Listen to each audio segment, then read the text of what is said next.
मेरे प्रिय छात्रों, उसके पहले मैंने आपको जो है बीजांड के प्रकार के बारे में बताया था। अब हम चल रहे हैं गुरु या दीर्घ या महाबीजांड के बारे में आपको बताने चल रहा हूँ। इसमें एक फिगर है।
हाँ, तो बायो हम कल चर्चा कर रहे थे। बायो पढ़ने के लिए जो होता है फिगर बनाना जो है मस्ट होता, जरूरी होता है।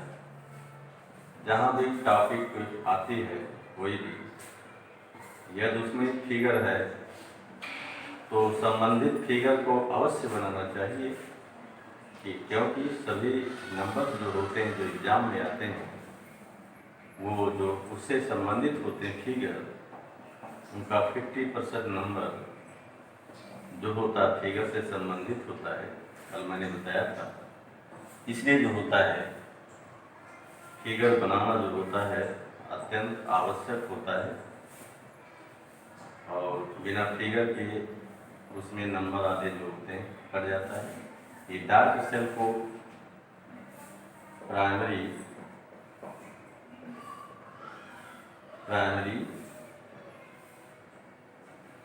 आर्किस्पोरियल सेल कहते हैं। नेक्स्ट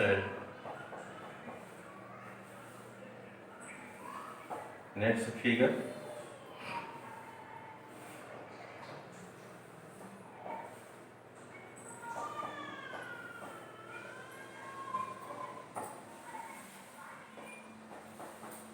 फिगर जो होता है ये जरूरी है। मैं आपको बार बार बताता हूँ। बहुत सारे लोग जो होते हैं ध्यान नहीं देते हैं, लेकिन फिगर पर ध्यान अवश्य देना चाहिए, क्योंकि बायो में फिगर जो होता है अत्यंत आवश्यक होता है। बायो में अधिकांश जो चैप्टर हैं वो फिगर से ही संबंधित हैं। इसलिए फिगर को समझना बहुत जरूरी होता है। ये सेल है, इसको प्राइमरी पेराइटल सेल कहते हैं, और इसको जो है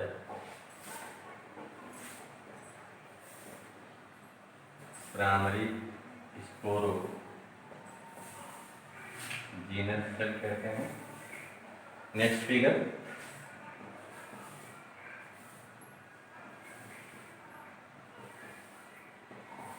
थोड़ा आप फिगर बनाएंगे तो दिक्कत तो होती है, लेकिन बार बार फिगर बनाना जो होता है ये आसान हो जाता है।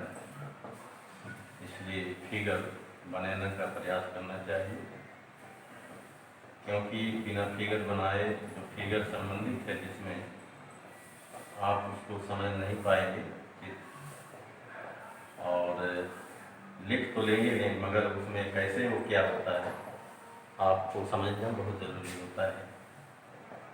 बहुत सारे लोग हैं वो थ्योरी को समझ लेते हैं, लेकिन जो होते हैं वो फिगर को पर कोई विशेष ध्यान नहीं देते हैं। इसलिए आप लोग फिगर पर अवश्य ध्यान दीजिए। फिगर पर ध्यान देना अति आवश्यक होता है। ये ऊपर जो है प्राइमरी पैराइटल सेल है।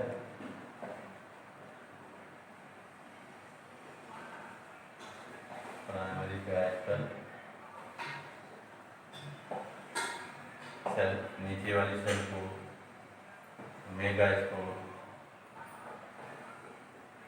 मेगास्पोर सेल कहते हैं।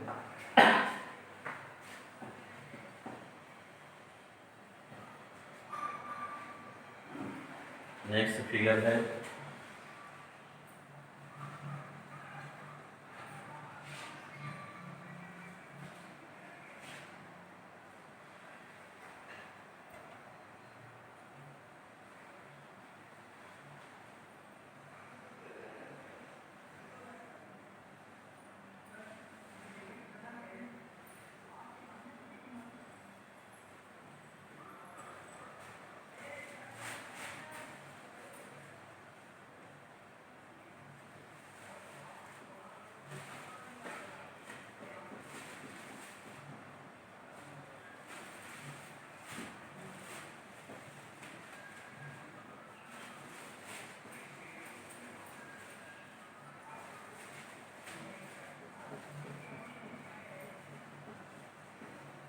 मैं बार बार कहता हूँ कि फिगर बनाना जो है ज़रूरी है।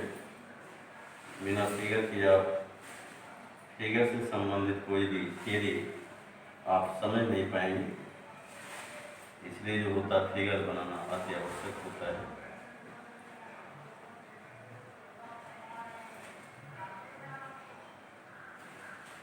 इसको डार्क बनाते समय डार्क कर दीजिएगा, क्योंकि ये 4 सेल बनती है। अगर कर देंगे तो उल्टा एटी बन जाता है। इसको देखते हैं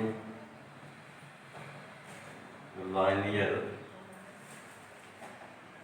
टेट्राड ऑफ मेगास्पोर्स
हाँ, तो आइए, तो ये हमें जो है दीर्घ या गुरु या महाबीजांडन की प्रक्रिया आपको बताने चल रहे हैं कैसे होता है। ये सारे फिगर हमने बता दिया है, तो ध्यान दीजिएगा। दीर्घ बीजाणु मातृकोशिका, दीर्घ बीजाणु मातृकोशिका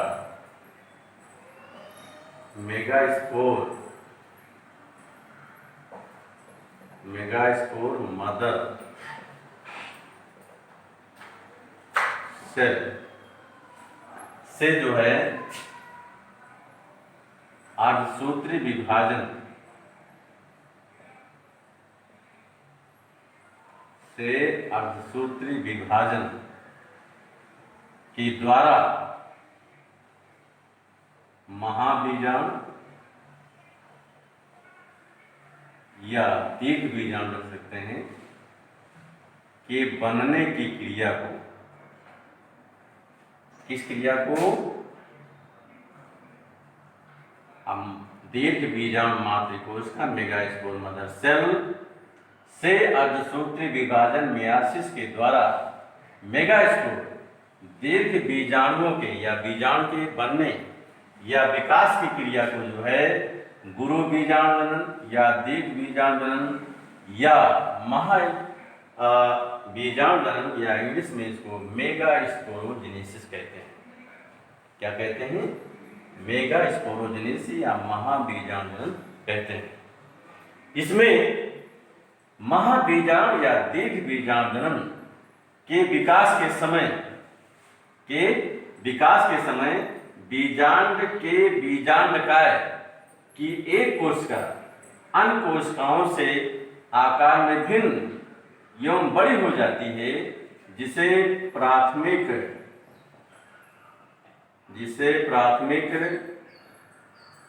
प्रपस्व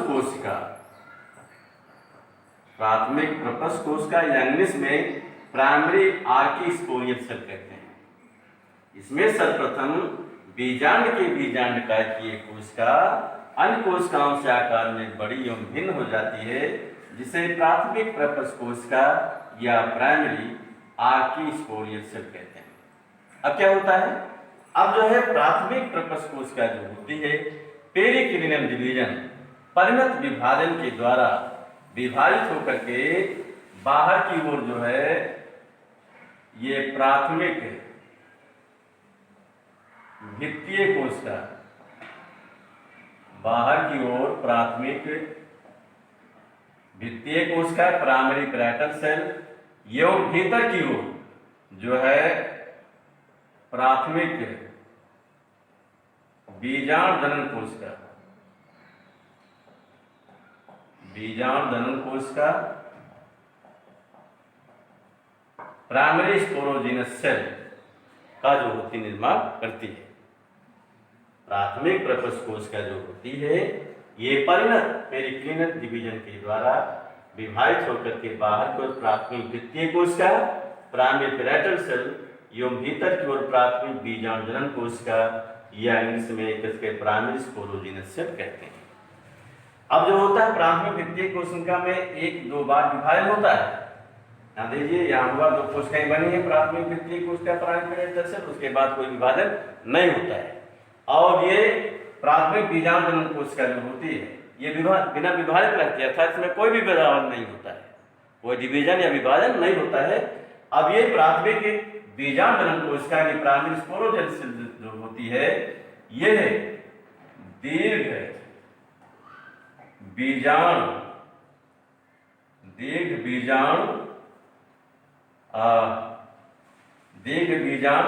कोशिका की भांति कार्य करने लगती है, अर्थात मेगास्पोर सेल की भांति कार्य करने लगती है। क्या होता है कि प्राथमिक बीजाणु जनन कोशिका में कोई विभाजन नहीं होता है, फलस्वरूप ये कोशिका जो होते हैं दीर्घ बीजाणु कोशिका मेगास्पोर सेल का जो होती है के रूप में कार्य करने लगती है। और ये कोशिका जो होती है ये जो है अर्धसूत्री विभाजन द्वारा विभाजित होकर के चार